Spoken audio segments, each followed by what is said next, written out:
তো নিউট্রিশন এটা হচ্ছে ফিজিওলজি সেকশনের এগিয়ে ফিজিওলজি সেকশনের পার্ট। হ্যাঁ, চ্যাপ্টারের নাম হচ্ছে নিউট্রিশন অ্যান্ড ডাইজেশন আর ডাইজেশন অ্যান্ড অ্যাবজর্পশন। তো নিউট্রিশন আমরা মেনলি 2 রকম বা 3 রকম নিউট্রিশন পড়ে রাখি। সবার প্রথমে হচ্ছে হলোফাইটিক।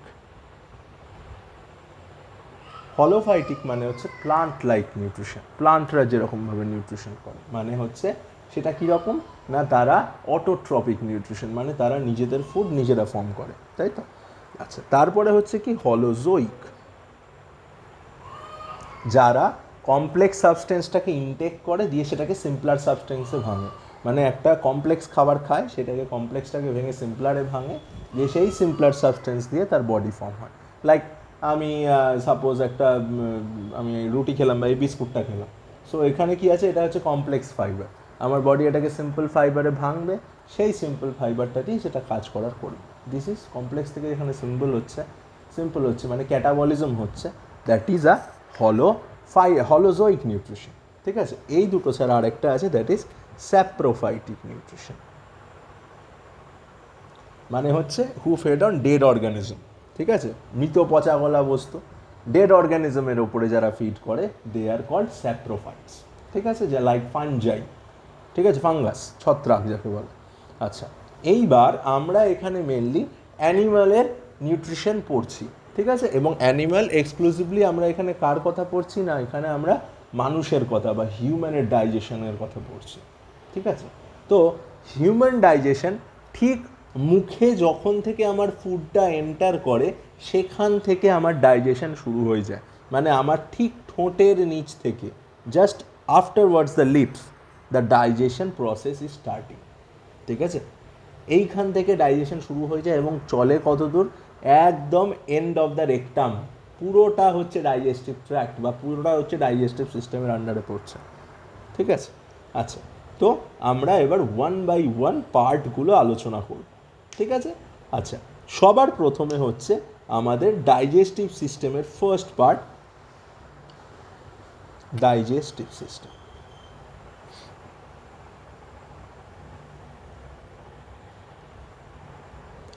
ডাইজেস্টিভ সিস্টেমের মধ্যে সবার প্রথমে কি থাকে বললাম, জাস্ট লিপসের নিচে যে ফাঁকটা আছে, ঠিক আছে, অনেকে যেখানে খৈনি রাখার কাজে ইউজ করে, ঠিক আছে, নিচের দিকে এবং ওপরের দিকে যে ফাঁকটা আছে, দিস ইজ কল্ড ভেস্টিবিউল।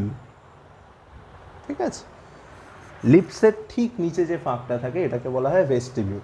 এটা আমাদের ক্ষেত্রে ইনঅ্যাক্টিভ, বাট অনেক অ্যানিমাল কি করে, যারা হার্বিভোরস তারা কি করে, তারা ফুডকে, ঠিক আছে, তারা ফুডকে গ্রিপ করতে সাহায্য করে হচ্ছে তাদের এই এরিয়াটা। ঠিক আছে, আচ্ছা, তারপরে কি থাকে, টিথ থাকে, যেটা আমি দেখতে পাচ্ছি। ঠিক আছে, আমাদের টিথ হয়, মাল্টিপল টাইপ অফ টিথ হয়। তার টিথের কথা বলার আগে, টিথের আলোচনা করার আগে আমি একবার টাংটা বলে নিই, টাংটা দেখানোর পরে টিথে যাচ্ছে। তো ভেস্টিবিউল থাকে, তারপরে বললাম টিথ থাকে, তারপরে থাকে হচ্ছে টাং।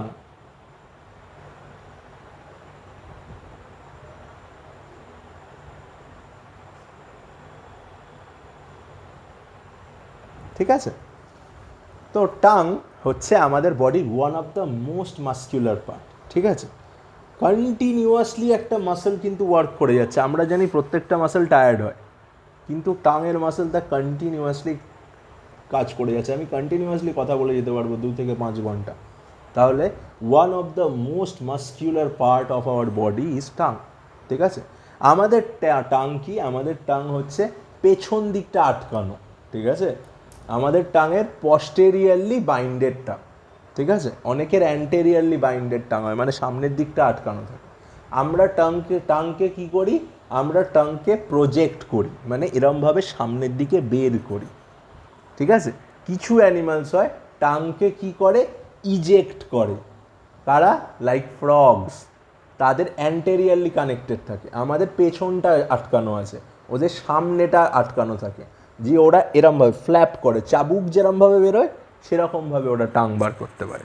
ঠিক আছে, তো টাঙের জয়েন্ট দুরকম হয়, একটা হচ্ছে অ্যান্টেরিয়ারলি কানেক্টেড টাং, একটা হচ্ছে পস্টেরিয়ারলি কানেক্টেড টাং। যারা অ্যান্টেরিয়ারলি কানেক্টেড টাং হয় তারা ইজেক্ট করতে পারে, ছুঁড়ে দিতে পারে টাংটাকে, আর যাদের পস্টেরিয়ারলি কানেক্টেড হয় তারা প্রজেক্ট করতে পারে, এগিয়ে দিতে পারে। ঠিক আছে, তো আমাদেরকে, আমরা যেহেতু টাং দিয়ে কোনো শিকার টিকার করি না, দ্যাটস ওয়াই আমাদের পস্টেরিয়ারলি কানেক্টেড, এবং পস্টেরিয়ারলি কানেক্টেড থাকে ফ্রেনিউলাম বলে একটা লিগামেন্ট দিয়ে। ইম্পর্টেন্ট টার্ম, ঠিক আছে, ফ্রেনিউলাম বলে একটা লিগামেন্ট আমাদের টাংকে কানেক্টেড রাখে। ঠিক আছে, আচ্ছা, টাঙের মধ্যে কি আছে? টাঙের মধ্যে প্যাপিলি দেখা যায়। ঠিক আছে, প্যাপিলি হচ্ছে প্যাপিলাস সেল। এই প্যাপিলাস সেল 3 রকম হয়। ঠিক আছে, একটা হচ্ছে সার্কামভেলেট প্যাপিলি। ঠিক আছে, তারপরে হচ্ছে ফাঙ্গিফর্ম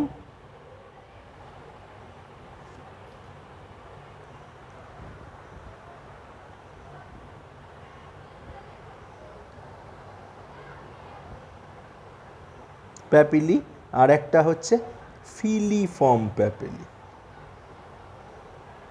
ঠিক আছে, এর মধ্যে সার্কামভেলেট প্যাপিলি আমাদের সব থেকে বড় বড়। ঠিক আছে, এগুলোর শেপ হয় আমাদের অ্যালফাবেট ভি এর মতো দেখতে হয়, এবং এগুলোর নাম্বার আমাদের জিভে সব থেকে কম। ঠিক আছে, এগুলোর নাম্বার আমাদের জিভে সব থেকে কম থাকে। এগুলো কি হয়? এগুলো ওই স্পেস ফিলার হিসেবে কাজ করে মোটামুটি। ঠিক আছে, এবং কিছু কিছু কি, যেসব জায়গাগুলো টেস্ট বাডস থাকে না, সেই জায়গাগুলো এগুলো থাকে। তারপরে আমি বলবো হচ্ছে ফিলিফর্ম প্যাপিলির কথা, তারপরে আমি ফাঙ্গিফর্মের কাছে আসছি। ফিলিফর্ম প্যাপিলি হচ্ছে আমাদের জিভের সব থেকে বেশি অ্যাবান্ডান্ট, সব থেকে বেশি পরিমাণে থাকে হচ্ছে ফিলিফর্ম প্যাপিলি। ওই জন্য ফিল করে রাখে জিভটাকে পুরো, দ্যাটস ওয়াই ফিলিফর্ম। ঠিক আছে, আচ্ছা, তো ফিলিফর্ম কীরকম দেখতে হয়? কোণের মতন দেখতে হয় অনেক সময়। ঠিক আছে, আবার অনেক সময় কীরকম দেখতে হয়? ওহম সাইন যেমন হয় ওরকমও দেখতে হয়। ঠিক আছে, তো ফিলিফর্ম প্যাপিলি আমাদের টেস্ট বাডস হোল্ড করে। ঠিক আছে, টেস্ট বাডস মানে আমরা যেগুলো দিয়ে কি করি না, টেস্ট করি food, like sour, like salty, like sweet, like bitter. ঠিক আছে, প্রত্যেকটা স্বাদ আমাদের জিভের একটা সার্টেন পার্ট দিয়ে আমরা ফিল করতে পারি। ঠিক আছে, যেমন আমাদের জিভের সামনে কোনো কিছু ঠেকালে দেখবি সেটা মিষ্টি মিষ্টি লাগে। আমাদের জিভের সামনেটায় সুইট টেস্ট বাডস আছে। আমাদের জিভের সামনের দিকে পাশগুলোয় যদি ঠেকাস তাহলে কীরকম লাগবে? তাহলে লাগবে হচ্ছে ফুডটা সল্টি লাগবে, ফুড হোক আর যাই হোক, কারণ আমাদের এই দুটো সাইডে সল্টি টেস্ট বাডগুলো আছে।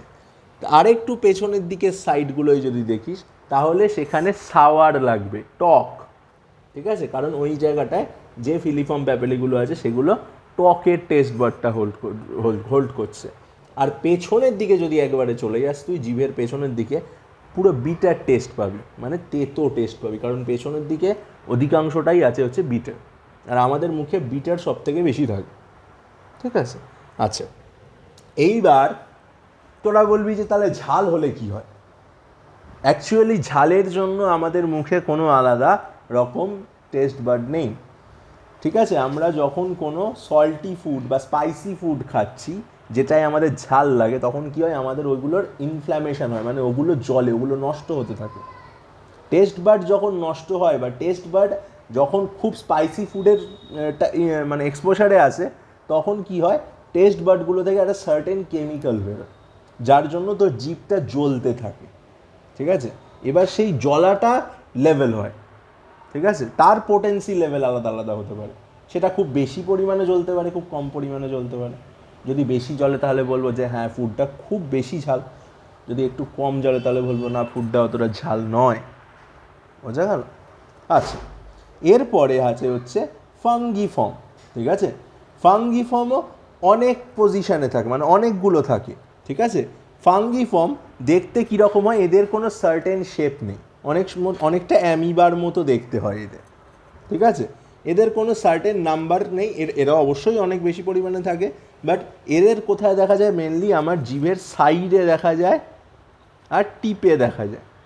ঠিক আছে, তো এই হলো 3 রকম প্যাপিলির কথা বললাম। সবার প্রথমে সার্কামভেলেট, ফাঙ্গিফর্ম আর ফিলিফর্ম, যার মধ্যে আবার বলে দিচ্ছি সব থেকে ইম্পর্টেন্টকে না ফিলিফর্ম প্যাপিলি, কারণ ফিলিফর্ম প্যাপিলি কী করছে? আমার টেস্ট বাডসগুলোকে হোল্ড করছে। আচ্ছা, এবার বলেছিলাম আগে টাং বলবো, তারপরে আমি টিথ বলবো। আসছি টিতে।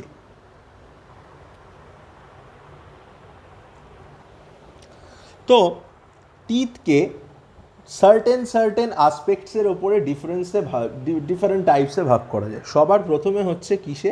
শেপ। ঠিক আছে, শেপ ওয়াইজ টিথ যে ধরনের হতে পারে সেগুলো কি? সেগুলো হচ্ছে ইনসিজার্স। ঠিক আছে, সামনের দিকের দাঁতগুলো, ঠিক আছে, সামনের দিকের দাঁতগুলোকে বলছে ইনসিজার্স। ঠিক আছে, আচ্ছা, যেগুলো মেনলি কাদের থাকে? যেসব হার্বিভোরস অ্যানিমালরা ছোট সাইজের হয় এবং খাবারটাকে কি কেটে কেটে খায়, লাইক র্যাবিটস, খরগোশ, তাদের এই ধরনের দাঁত বেশি থাকে। আমাদেরও আছে, সামনের দিকে ওপরের পাটিতে দুটো, নিচের পাটিতে দুটো, আপার জয়ে দুটো, নিচের জয়ে দুটো। আচ্ছা, তারপরে হচ্ছে কেনাইন্স। কেনাইন্স কি করে? কেনাইন্স হচ্ছে ফুডকে, স্পেশালি ফ্লেশকে, এটা হচ্ছে এক্সক্লুসিভলি একটা কাদের টিথ না, হচ্ছে কার্নিভোরসদের টিথ, মাংসাশী প্রাণীদের টিথ। তারা কি করে? এই ধরনের টিথ দিয়ে ফ্লেশ টিয়ার করে, মাংস ছিঁড়তে হেল্প করে হচ্ছে এই ধরনের টিথ। আমাদের ওপরের জয়ে দুটো, নিচের জয়ে দুটো থাকে। ঠিক আছে, আচ্ছা, তারপরে হচ্ছে প্রিমোলার্স। প্রিমোলার্স আর গ্রাইন্ডিং টিথ।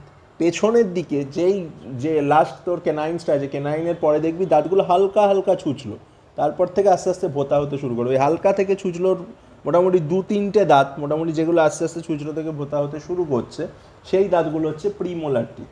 এগুলোর কাজ হচ্ছে মেনলি ফুডকে গ্রাইন্ড করা, মেকানিক্যাল ব্রেকডাউন করে ফুডে, স্মলার ফ্র্যাগমেন্টে ভাঙে। আর লাস্টের দিকে যেগুলো থাকে, যে এই দিকে ওপরের দিকে 6টা, নিচের দিকে 6টা, সেগুলো হচ্ছে মোলার টিথ। ঠিক আছে, ওগুলোরও কাজ হচ্ছে গ্রাইন্ড করা। ঠিক আছে, তো এই কয়েক রকম শেপ হয়। ঠিক আছে, আচ্ছা, আর একটা ভাগ হয় on the basis of look. ঠিক আছে, একটা হয় যাদের সব দাঁত একই রকম হয়, homodont, all the teeths are equal in looks. ঠিক আছে, আর একটা হয় হচ্ছে হেটেরোডন্ট, যাদের দাঁতগুলো ডিফারেন্ট, এই যে ডিফারেন্ট, আমার মুখে ইনসিজার আছে, কেনাইন্স আছে, প্রিমোলার আছে, অ্যাজ ওয়েল অ্যাজ মোলারও আছে। আর ফিশ সব দাঁত একই রকম দেখতে, দ্যাটস ওয়াই দে আর হোমোডন্ট। হোমোডন্ট সব দাঁত একরকম, heterodont different types of teeths are present in the mouth. ঠিক আছে, আচ্ছা, এরপরে হচ্ছে অ্যাটাচমেন্ট।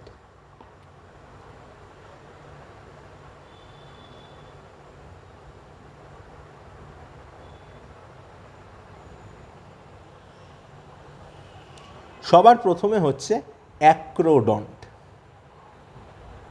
ঠিক আছে, আমরা জানি আমাদের টিথ কি, আমাদের যে এইখানে জ আছে, জয়ের মধ্যে সকেট থাকে, সেই সকেটের মধ্যে আটকানো থাকে, মানে জ এর মধ্যে এরকম সকেট আছে, এর মধ্যে এরমভাবে টিথটা বসানো আছে। ঠিক আছে, ঠিক আছে, এবার এই জয়েনিংটা অনেক রকম হয়। সবার প্রথমে হচ্ছে অ্যাক্রোডন্ট। এদের কি না, এদের এরকম কোনো সকেট টকেট নেই, এদের প্লেন জ আছে, তার উপরে মাসেল আছে, সেই মাসেল দিয়ে দাঁতটা লুজলি আটকানো। ঠিক আছে, তাদের আমি বলছি অ্যাক্রোডন্ট। ঠিক আছে, না না না, এটা লুকের ভাগ গেল, হোমোডন্ট এটা হচ্ছে অ্যাটাচমেন্ট, কীরমভাবে দাঁতটা আটকানো জয়ের মধ্যে। সবার প্রথমে বললাম অ্যাক্রোডন্ট, তারপরে বলছি, হ্যাঁ, লুকের মধ্যে হোমোডন্ট আর হেটেরোডন্ট বললাম যে, লিখতে ভুলে গেছি, যার ডিফারেন্ট হয় দাঁতগুলো। আচ্ছা, তারপরে হচ্ছে প্লিউরোডন্ট। ঠিক আছে, এর পার্শিয়ালি কানেক্টেড থাকে, ধর এরকম সকেট আছে, কিন্তু সকেটের একটা সাইডে টিথটা কানেক্টেড, ধর এরকমভাবে। ঠিক আছে, একটা side of the teeth is connected, আর এটা ধর মাসল দিয়ে সিল করা। ঠিক আছে, এই ধরনের টিথ যাদের ক্ষেত্রে দেখা যায় তাদের বলা হয় প্লিউরোডন্ট। লিজার্ড, আগেরটা ছিল ফিশ, আর লাস্ট ওয়ান হচ্ছে থিকোডন্ট। আমি যে ছবিটা এঁকেছিলাম সবার প্রথমে, যাদের দাঁত একদম সকেটের মধ্যে ডিপলি অ্যাটাচ থাকে, দুদিকের সঙ্গে কমপ্লিটলি বাইন্ডেড কন্ডিশন, উদাহরণ আমরা।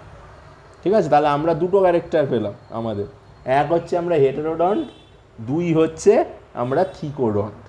ঠিক আছে, এরপরে এখনও ক্যারেক্টার পাওয়া বাকি আছে। দাঁত কতবার বেরোচ্ছে, ঠিক আছে, on the basis of succession. Succession মানে কতবার বেরোচ্ছে।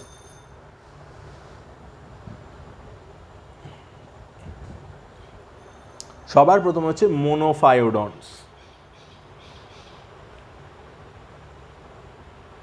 যাদের পুরো লাইফে একবার দাঁত বেরোয়, দে আর মোনোফায়োডন্টস। ঠিক আছে, blue whale, any kind of whale, ঠিক আছে, একবার দাঁত বেরোয়। ডাইফিওডন্ট আমরা, আমাদের দুবার দাঁত বেরোয়, একবার মিল্ক টুথ বেরোয়, মিল্ক টুথ পড়ে যাওয়ার পরে একটা সেকেন্ড সেট অফ টুথ বেরোয়। Polyphyodonts any kind of reptiles, multiple time, যতবার দাঁত পড়বে ততবার দাঁত বেরোবে। ঠিক আছে, আচ্ছা এইবার হচ্ছে দাঁতের ভাগ বলবো কীরকম না, দাঁতের ভাগ হচ্ছে কাস্পের ওপরে। এবার কাস্প জিনিসটা কি, যদি তুই দাঁতটাকে দেখিস তাহলে দেখবি দাঁত এক একটা অ্যানিমালের এক এক রকম হয়। যেমন গরুর দাঁতগুলো দেখবি, মানে দাঁতের ধরন কাস্প মানে, ঠিক আছে, গরুর দাঁত যদি তুই দেখিস তাহলে ওর সব দাঁতই প্রায় ভোঁতা। ঠিক আছে, মানে আউটার শেপ। ঠিক আছে, আমার দাঁতের আউটার শেপ কেমন, সামনের দিকেরগুলো সবই ছুঁচলো। একটা বাঘের দাঁত কেমন, ওর সব দাঁত ছুঁচলো। আমার মুখে মিক্স ম্যাচ আছে, সামনের দিকেরগুলো ছুঁচলো, পেছনের দিকেরগুলো ভোঁতা। কেন হয়েছে এটা, কারণ আমরা মোর অরলেস অমনিভোর্স, সব সর্বভুক, আমরা সব খাই। আমরা ফ্লেশও খাচ্ছি, আমরা হার্বসও খাচ্ছি, তাই জন্য আমাদের দুরকম সেট অফ টিথ আছে। বাঘ তো আর ঘাস পাতা খায় না, ওই জন্য ওর সব দাঁত ওরকম ছুঁচলো হয়েছে। কোনটা, এটা হচ্ছে কাস্প, মানে হচ্ছে outer shape of the teeth. ঠিক আছে, আচ্ছা, তো এর ওপরে ভাগ করে যে ভাগগুলো করা হয়, সবার প্রথমে হচ্ছে বিউনোডন্ট। ঠিক আছে,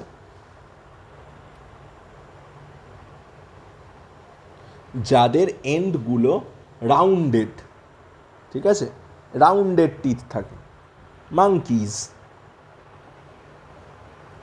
আর টু সাম এক্সটেন্ট আমরাও, আমাদের দু একটা দাঁত বাদে আমরা পুরোটাই বিউনোডন্ট, মানে দাঁতগুলো আমাদের রাউন্ডেড টিথ থাকে। ঠিক আছে, আমাদের ক্যানাইন থাকলেও আমাদের সেই রকম লেভেলের ক্যানাইন নয় যে ছিঁড়ে খুঁড়ে লাস্ট করে দেবো। ঠিক আছে, হ্যাঁ ছিল, অবশ্যই ছিল, যেটা আমরা আস্তে আস্তে কি করেছি, আমাদের ভেস্টিজিয়াল হয়ে গেছে। অবশ্যই আমাদেরও বড় বড় ক্যানাইন্স ছিল যখন আমরা কেভম্যান ছিলাম, কারণ তখন আমরা তখনও মাংসটা কাঁচা খেতাম, তারপরে রোস্টেড খেতাম। এখন তো আর বললাম না, সানরাইজ শাহি গুঁড়ো মশলা দিয়ে খাচ্ছি। তো এই হচ্ছে ইভলিউশন। তো এখন যদি আবার আমরা ওই রকমভাবে মাংস খাওয়া শুরু করি, হয়তো আবার আগের ক্যারেক্টার ফিরে আসতে পারে। যাই হোক, তারপরে হচ্ছে সিকোডন্ট।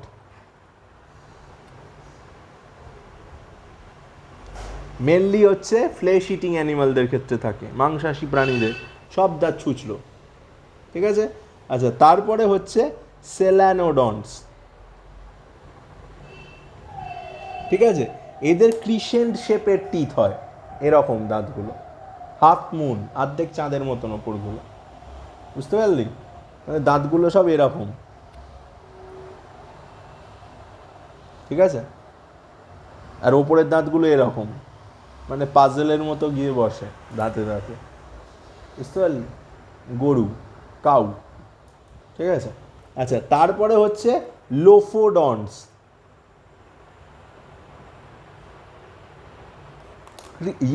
হচ্ছে এটা ট্রান্সভার্স শেপ, এরকম দাঁত লক হয়।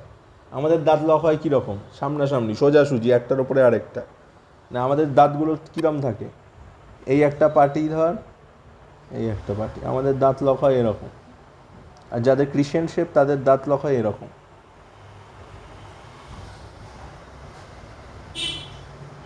মানে ক্রসে লক হয়, 45 ডিগ্রি অ্যাঙ্গেলে দাঁতগুলো থাকে, মানে দাঁতগুলোর আউটার ইয়ে এমন হয় যে একটা দাঁত আর একটা দাঁতের সাথে 45 ডিগ্রিতে লক হয়। আমাদের দাঁত স্ট্রেট লক হয়, আর ওদের 45 ডিগ্রিতে লক হয়। আচ্ছা, এইগুলো গেল হচ্ছে টিথের আউটার অ্যাপিয়ারেন্স বল, বা টিথের ক্লাসিফিকেশন বলতে পারিস। আচ্ছা, এবার আমরা পড়বো হচ্ছে দাঁতের স্ট্রাকচার। দেখ, একটু ছবিটা একটু রাফলি এঁকে দিই।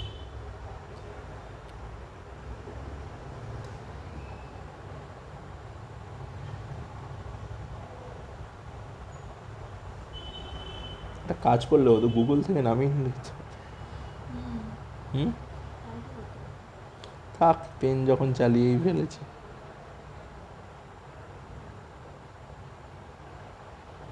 ঠিক আছে, আচ্ছা। সবার বাইরে যেটা থাকে দাঁতের, this is enamel, calcium carbonate. এটা আমাদের বডিতে থাকা সব থেকে স্ট্রং পার্ট। আমাদের এনামেল আমাদের বোনসের থেকেও শক্ত। ঠিক আছে, এর নিচে থাকে হচ্ছে একটা লেয়ার, সেই লেয়ারটার নাম হচ্ছে ডেন্টাইন লেয়ার। আমি নিচটুকু আর আঁকছি না, ঠিক আছে, নিচটুকু আঁকলে হিজিবিজি হয়ে যাবে, তাই জন্য। ঠিক আছে, এই হলো আমার গিয়ে ডেন্টাইন লেয়ার। ঠিক আছে, ডেন্টাইন।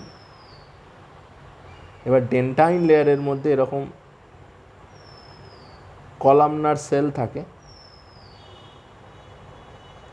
নর্মালি কি হয়, এই ডেন্টাইন লেয়ারটা থেকেই এনামেল এর যে ক্যালসিয়াম কার্বনেটটা আছে সেটা তৈরি হয়, দিয়ে ডেন্টাইনের বাইরে এই যে এনামেলের লেয়ারটা আছে সেটা তৈরি হয়।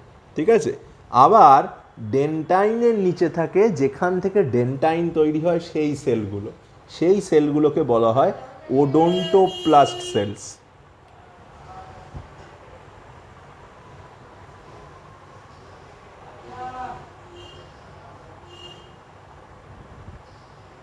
এই যে লাল রঙের সেলের লেয়ারটা হচ্ছে ওডোন্টোব্লাস্ট। তার মানে ওডোন্টোব্লাস্ট সেল থেকে ডেন্টাইন লেয়ারটা সিক্রেট হয়ে তৈরি হচ্ছে। ঠিক আছে, ডেন্টাইন লেয়ারটা অতটা শক্ত না হলেও খুব নরমও নয়।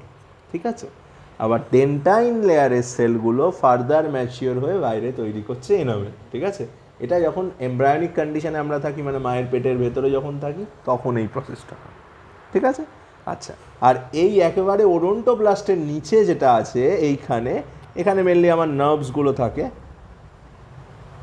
ঠিক আছে, এই এরিয়াটা মেনলি হচ্ছে, এই এরিয়াটা হচ্ছে আমাদের মুখের সফট পার্ট, মানে হচ্ছে দাঁতের সফট পার্ট।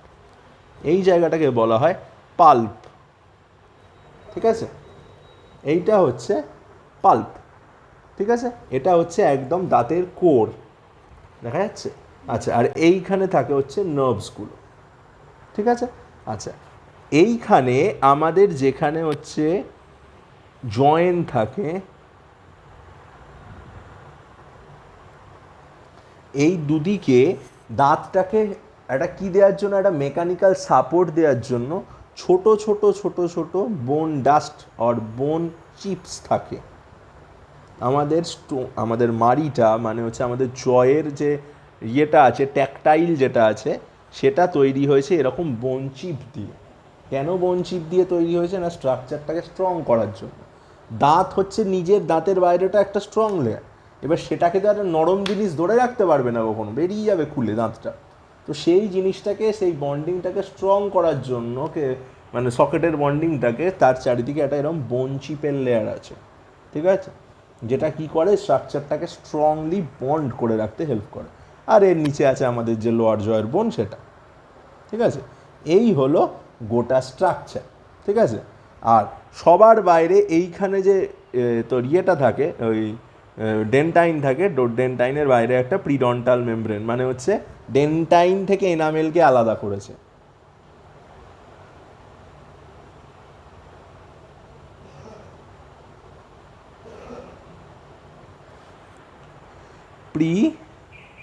প্রিডন্টাল মেমব্রেন, বাস। এই হলো দাঁতের পুরো স্ট্রাকচার। ঠিক আছে, আচ্ছা। এইবার যেটা দেখবো, আবার চলে যাব বাক্কাল ক্যাভিটির কাছে, আবার চলে যাব মাউথে। দেখ, আমি ক্রস করলাম কি, সবার প্রথমে আমি ভেস্টিবিউল দেখলাম, হলো, বললাম ভেস্টিবিউল কী জিনিস।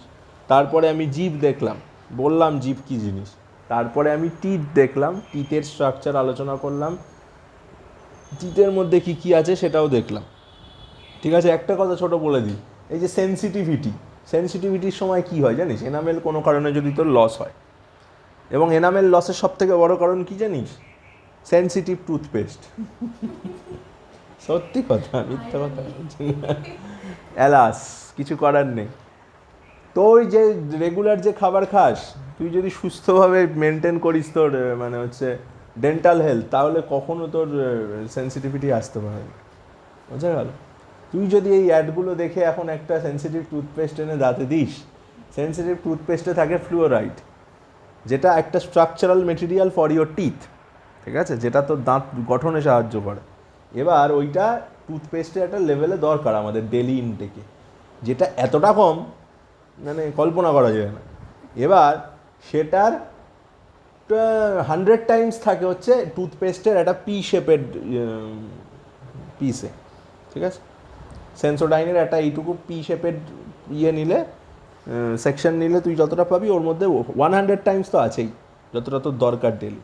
আর এইটা যদি তুই কন্টিনিউ এক্সপোজার করতে থাকিস 10 বছর ধরে, তাহলে তো সেন্সিটিভিটি আমি লিখে দিচ্ছি আজকে ডেট দিয়ে হয়ে যাবে। তো কেন হবে না, কারণ যত ওভার এক্সপোজার হবে তোর টিথে ফ্লুয়োরাইডের, তোর টিথ হয়ে যায় কি, তোর টিথ হয়ে যায় ব্রিটল, মানে তোর টিথের এনামেলটা কীরকম হয়ে যায়, এনামেল তৈরি হয়েছে ওই জিনিসটা দিয়ে, এবার ওই জিনিসটা কন্টিনিউয়াস যদি এনামেলের এক্সপোজারে আসে, তাহলে এনামেলটা কী হয়, এনামেলের CO3টা এমন একটা ফর্মে চলে যায় যে ব্রিটল হয়ে যায়, মানে তুই আরে কিছু খাচ্ছিস তোর অর্ধেক দাঁত ভেঙে গেল, এরকম হয় ব্যাপারটা। ভেঙে যায়, দাঁতগুলো ভেঙে যেতে থাকে হুটহাট। তো এবার এইরমভাবে এমন একটা পিস ভেঙে গেল তোর ভেতরের দিকে যে তোর কী হয়ে গেল, পাল্পটা ন্যাকেড হয়ে গেল। কারণ যদি একবার এনামেলটা ন্যাকেড হয়ে যায়, তাহলে তোর ব্যাকটেরিয়া ডেন্টাইনকে গলিয়ে দেবে, চিন্তা ওই নিয়ে চাপ নিস না। তো পাল্প ন্যাকেড হয়ে যাবে, পাল্প ন্যাকেড মানে নার্ভ ন্যাকেড, ব্যাস হয়ে গেল সেন্সিটিভিটি, মজা হয়ে গেল। নর্মালি সেন্সিটিভিটি হতে পারে না কারোর, যদি সে এক সপ্তাহে একবার দাঁত না মাজে, ঠিক আছে, এবং সপ্তাহে একবার দাঁত মাজা লোক আমি দেখিনি আজ অব্দি। যাই হোক, তাহলে হয় না নর্মালি কারোর সেন্সিটিভিটি। তো এবার এটা জোর করে আনা হচ্ছে। যেমন সবার প্রথম যখন অ্যান্টিভাইরাসের কনসেপ্ট এসেছিলো, সেটা ভাইরাস থেকে এসেছিলো, সেরকমই ব্যাপারটা, ঠিক আছে। তো যাই হোক, এগুলো বিতর্কের বিষয়, বিতর্কে না জড়ানোই ভালো। তারপরেই চলে যাচ্ছি হচ্ছে কিসে না, তারপরে চলে যাব হচ্ছে আমাদের প্যালেটে, ঠিক আছে। প্যালেটকে বাংলায় কি বলে আমি ঠিক জানি না, এই জায়গাটা, ওটা তো আর বইয়ে লেখা নেই, ওটা বইয়ে কি লেখা আছে দেখতে হবে। দিস ইজ প্যালেট, ওই যে মানেটা তো আমিও জানি। তো এইটার হচ্ছে দুটো পার্ট আছে, একটা হচ্ছে সামনেটা আর একটা হচ্ছে পেছনেরটা। একটা সামনেরটাকে বলা হয় হার্ড প্যালেট, পেছনেরটাকে বলা হয় সফট প্যালেট। প্যালেট কোন জায়গাটা, প্যালেট হচ্ছে তোর মাউথ দিয়ে আমি যদি ঢুকি, তাহলে তোর মুখের ভেতরে হাত ঢোকালে রুফ, ছাদটাকে বলছি আমি প্যালেট, ঠিক আছে। তো প্যালেটের সামনের দিকটা কী হয়, হার্ড হয় এবং বনি স্ট্রাকচার হয়, ঠিক আছে, অনেক বেশি শক্ত। তুই জিভ দিয়ে হিট করলেই বুঝতে পারবি সামনের দিকটা কত বেশি শক্ত। একটু পেছনের দিকে জিভটা নিয়ে যা, হিট কর ছাদটায়, দেখবি নরম অনেক। সামনের দিকে যেটা হার্ড, যেটা জিভ হিট করছে, বোনি স্ট্রাকচার লাগছে, দ্যাট ইজ হার্ড প্যালেট। এটা মেনলি তৈরি হয় বোনস দিয়ে। আরেকটু পেছনের দিকে গিয়ে হিট কর, দেখবি সফট, বা ওখানে ফ্রিকশন ফোর্স অনেক লিমিটেড, ওইটাকে বলছে সফট প্যালেট। হার্ড প্যালেটে চলে আয়, হার্ড প্যালেটে যদি তুই জিভটাকে এরকমভাবে মুভ করিস, দেখবি হার্ড প্যালেটের মানে কি, সারফেসটা রাফ সারফেস, তাই তো। হার্ড প্যালেটের, এই যে আমাদের প্যালেট, হার্ড প্যালেটের সারফেসটা কীরকম হয়, রাফ সারফেস হয়, ঠিক আছে। এই রাফ সারফেস হওয়ার কারণ হলো এখানে রিজেস আছে, RIDGES, অর রুগিও বলা হয়, রুগির বানান আমি ভুলে গেছি, RUDEGAE, এরকমই একটা কিছু হবে। আচ্ছা, রিজেস আর রিউগি দুটোই বলা হয়।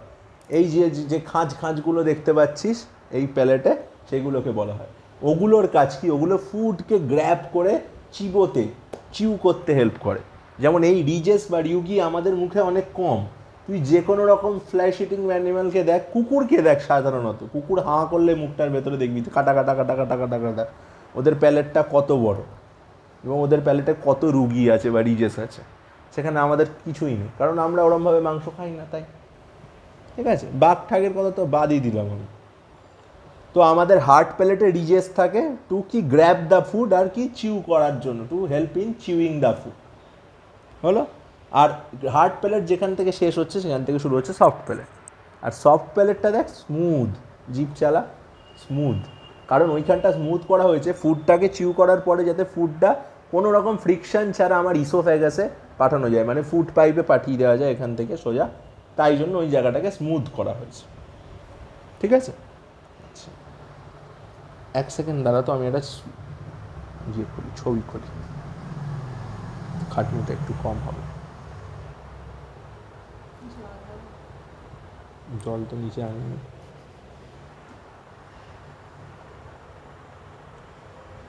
30 মিনিটের রেকর্ডিং হয়েও গেল।